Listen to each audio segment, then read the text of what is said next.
Going back to the option, as the student comes to the upper high school, they have had a good foundation in their primary school.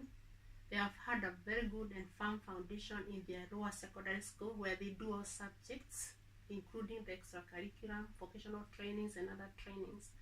As they come to their upper high school, they'll make options. Some of the options will be, some of the subjects will be compulsory depending on the school. There's some subject that the student will have to do. And if I could use example of England, and again it depends with which country you're coming from, so you need to check out, and I know you know it.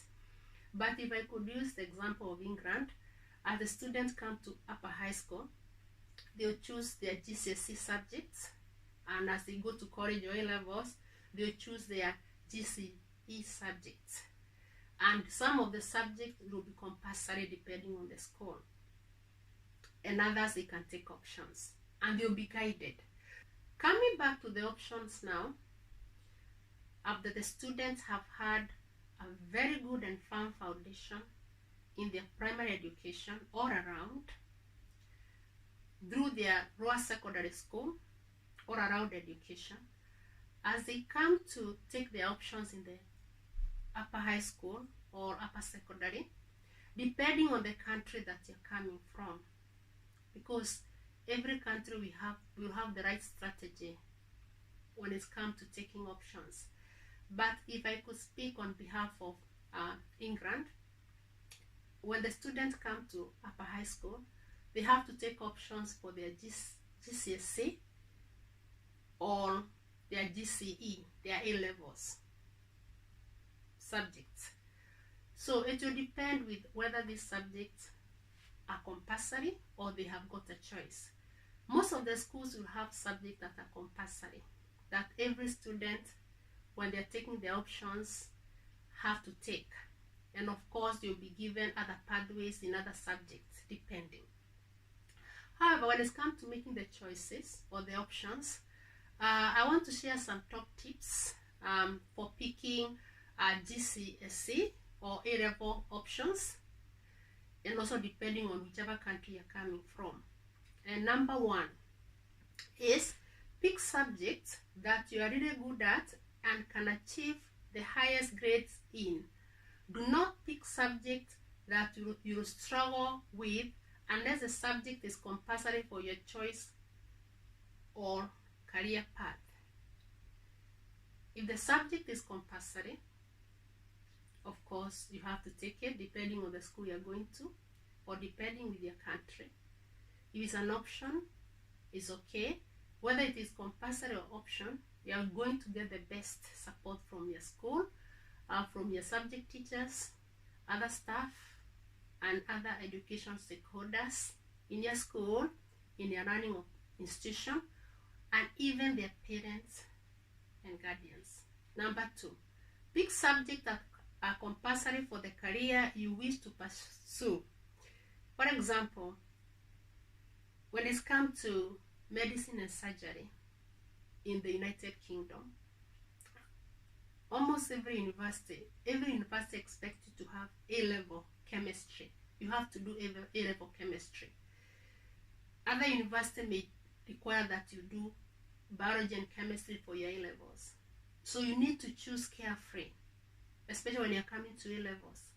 And also, you also need to look at when it's come to the university or the higher institution, and depending on the career path you want to pursue or to follow, what do they require you to do in your GCSE? How do they expect you to perform in your GCSE? That is in your upper high school, in your GCSE, as you move on to A-levels, as you move on to university. Remember, I'm addressing students from all across the whole world. So you need to check very carefully, depending on where you're coming from, what is required of the higher institution that you intend to join when you join university, depending on the career that you want to pursue.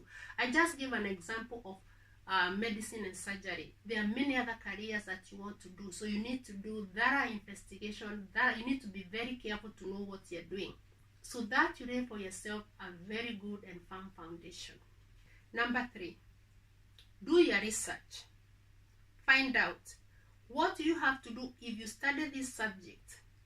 Will you have to complete coursework? What is in the coursework? Essay, report, produce art canvas, etc. What are the intricate details of all the tasks you undertake if you study that subject? When and what are the deadlines? Of course, you'll be guided by your subject teachers, the teachers that are responsible for the subject that you'll be pursuing. So you need to know all this. Talk to a lot of students already studying any subject that you're interested in. Find out what their experiences have been and what their advice and good study resources are. Who is teaching the subject? What do they expect from students? What makes a top grade student? Ask teachers, other subject teachers, and also other education stakeholders. Seek advice from variety of trusted people. Seek advice from variety of trusted people. Number 4. Think long term. How will the subject help you get into the career you are interested in? What subjects are desirable and are compulsory to pursue that career? Avoid studying subjects you struggle in or you aren't strong in just because they are popular for certain career, as there are often other alternative ways into many different careers. What matters most will be good grades, etc. Because once you get good grades, there are many other alternative ways that you end up finding yourself into that career. So getting good grades is very essential. For example, if I could go back to medicine and surgery here in the United Kingdom, or to be specific in England, find that most universities expect you to do chemistry in your A-levels. Other universities will expect you to do biology and chemistry. And also, the other universities where you can pursue medicine and go through the 6-year program, and maybe even you didn't have these sciences, but you had very good grades. So you need to research, get to know your career aspirations and where you're strong in, and pursue that. And again, don't limit yourself. Seek advice from parents or guardians, career advisors, subject teachers, etc. And you'll get good help. Number 5. Do not pick subject because you like a particular teacher teaching that subject. That teacher may be offered a promotion in another school or running institution, especially if they are excellent, or they may take a break to pursue a personal interest or for personal reasons. Number 6. Plan ahead. Make sure you have all the required resources to study a subject. For example, a laptop for your GCSEs, for your GCE, that is for your A-levels or college, or for your ICT studies, or the necessary textbooks or other resources. Number 7.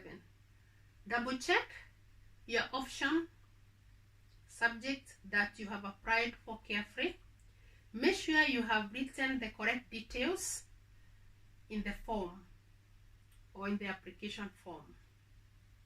Of course, you have the staff in your school who are responsible in this area to help you out to make sure you have done it properly. Parents and guardians, please remember to check, ask your students, ask the young people under your care whether they have done it well. Remind them to check it out with their subject teachers or with their career advisors or with those staff at school or in their learning institutions who are responsible to do that, to make sure that they have done it correctly. Number 8, avoid doing more than one creative subject or subject which predominantly is assessed by coursework, for example, art, music, graphic, design, PE, because these subjects take a lot of time away from studying other subjects. I'll repeat that. Number 8, avoid doing more than one creative subject, which will predominantly be assessed by coursework, for example, art, music, graphics, design, PE, because these subjects take a lot of your time away from other subjects. Again, that's just my tip. That's my idea. So you need to talk with your parents or guardians and other staff at school, and they will advise you on that. But creative subjects tend to take a lot of time, especially if you have to complete coursework. So you need to make sure that you're balancing out. You're pursuing this creative subject with the coursework, and you also have got enough time to pursue the other timetabled subjects or any other subject that you're doing, so that there's a balance out, so that you don't give a lot of time to one subject and neglect the rest, or you run out of time to be able to pursue the rest. And number 9, start early. You need to start early. You have got the primary, you are young there, you're getting all the guidance, you're doing your best, achieving to your fullest potential, doing your best. You join secondary school, the lower secondary school, where you're exposed to all the subjects, and you're doing well as well, achieving to your full potential, because you're exploring and you want to make the right choices. As you come to now thinking about the options, you need to start thinking about it early, so that you have got enough time to decide. Of course, you'll be getting the support from your parents, from your guardians, and from other staff at school, the subject teachers, etc. The careers advisors will be there to help you out. But remember to start early. Do not leave applying for your options too late. You need to start thinking about it early enough. Again, reminding you that we cannot just say that taking options is the end of it all. You can achieve anything at any age, at any time. But what I'm emphasizing on here is making the right choices when you're still young, so that you can enjoy it as you're growing up. And then even as you move up, as you grow up, as you move along, as you move up in your education, as you develop in your education, you'll be able to make more informed choices, good choices towards your career, whether it is employed career, whether it is employed job, or even whether it is going to business, or even developing a talent or a gift, especially in sports, that will end up in career. And even if you have to retire young when it comes to sport, because mainly most of the careers in sports, they tend to be early retirement. What else can you turn to? Get back to my my video that I shared on how to support teenagers through education and career choices, and you learn a lot from it as well.